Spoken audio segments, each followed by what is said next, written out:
staged UFO attack on Earth. We have been preconditioned by all the media for the past couple of decades to slowly but surely start accepting the existence of aliens and UFOs.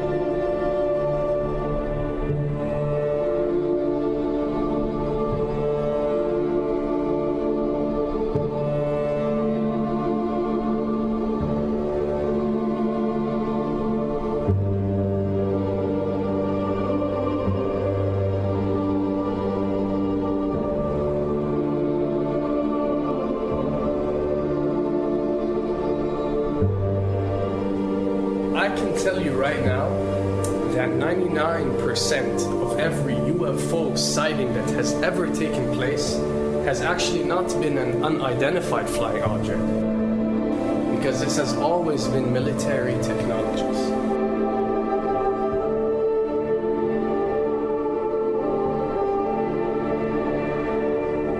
Another thing I'd like to point out is surveys and questionnaires. You know, we get surveys and questionnaires all the time, sent out by the state or by the government or by our rulers and our officials and so on and so forth. Do you really think that these ruling powers care about what you think? Do you really think that they're waiting to ask you and receive your answer before making a decision?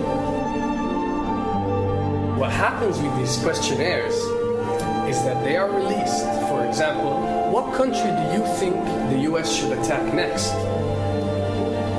And if it yields back results like 70% of the US population believe Iran is the next country that should be attacked, this is actually a study conducted for the effectiveness of the media propaganda that they are using. So when they get such results, they look at it and they be like, all right, amazing.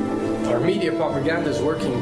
We are purposely trying to manipulate people to think that Iran should be the next one. And check out the survey results. We're doing a great job in propaganda. That's what it's all about. And if the results come back and they aren't up to par, so let's say 20% want war with Iran and 80% want actual peace, they say, okay, so now we have to go and rework our media propaganda and make it more effective so these percentages change.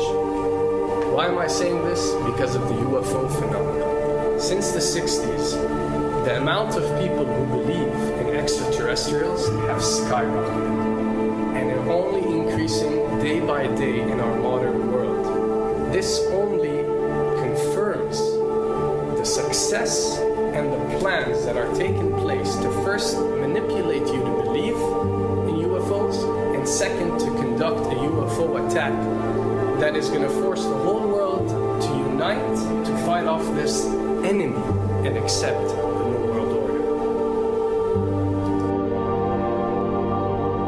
A former Canadian government official is warning we may be on the verge of intergalactic war, saying, quote, the Bush administration has finally agreed to let the military build a forward base on the moon, which will put them in a better position to keep track of the comings and goings of visitors from space, and to shoot at them if they so decide. I was introduced to the late Dr. Wernher von Braun in the U.S., the father of rocketry.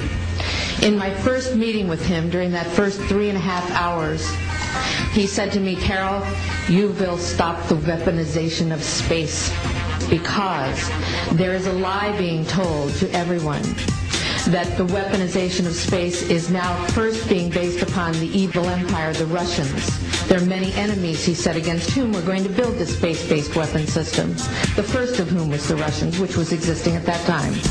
Then there would be terrorists. Then there would be third world countries. Now we call them rogue nations or nations of concern. Then there would be asteroids. And then he would repeat to me over and over, and the last card, the last card, the last card would be the extraterrestrial threat. As a military strategist, as a person who worked on the MX missile, which I did later, he said, you will find that there is going to be a spin to find some enemy against whom we have to build space-based weapons, and now we should expect the spin. And that's the formula, except that it's all based on a lie. A supersonic saucer.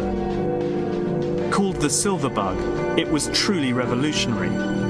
The plans show in detail a multi-jet engine craft that boasted amazing maneuverability and speed. It's an intriguing thought that this concept may tie in with the work of the German scientists who brought saucer technology to the US at the close of the Second World War. What was needed were certain cover stories. What do you do when people are spotting aircraft and then telling reporters that they've seen something very unusual flying out of an airbase in Nevada?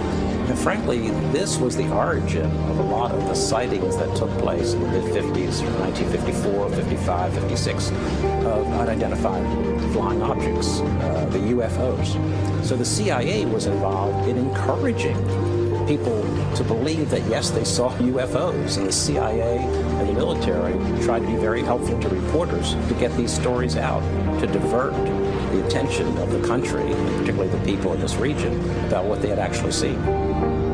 Mexican Air Force pilots capturing on videotape what are said to be 11, count them, 11 UFOs. The Mexican Air Force has released a video that some of you are going to find difficult to believe. A journalist says it shows images of UFOs tracking a Mexican military plane. So what's the truth about UFOs?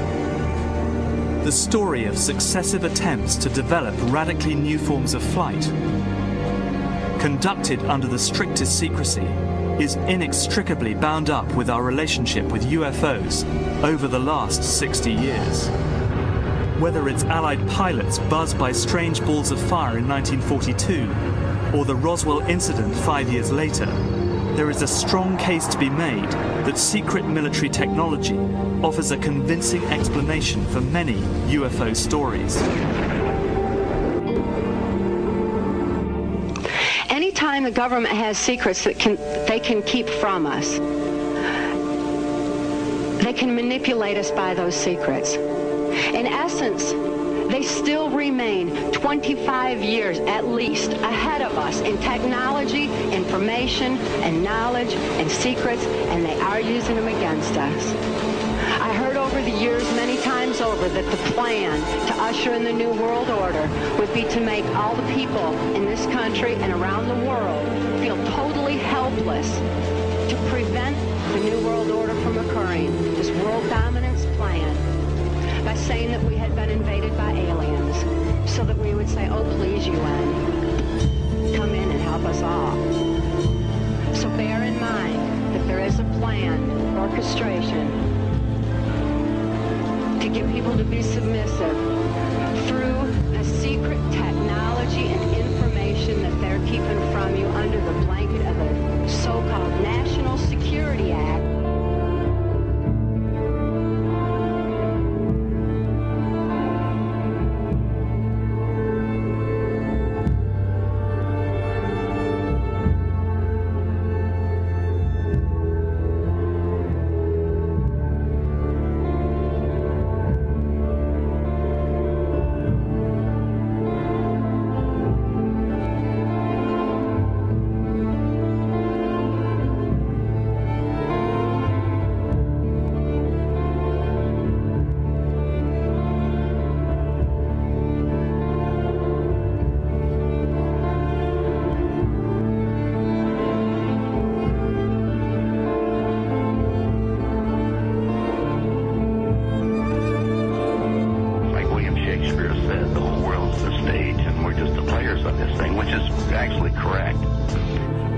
Perhaps we need some outside universal threat to make us recognize this common bound. I occasionally think how quickly our differences worldwide would vanish if we were facing an alien threat from outside this world.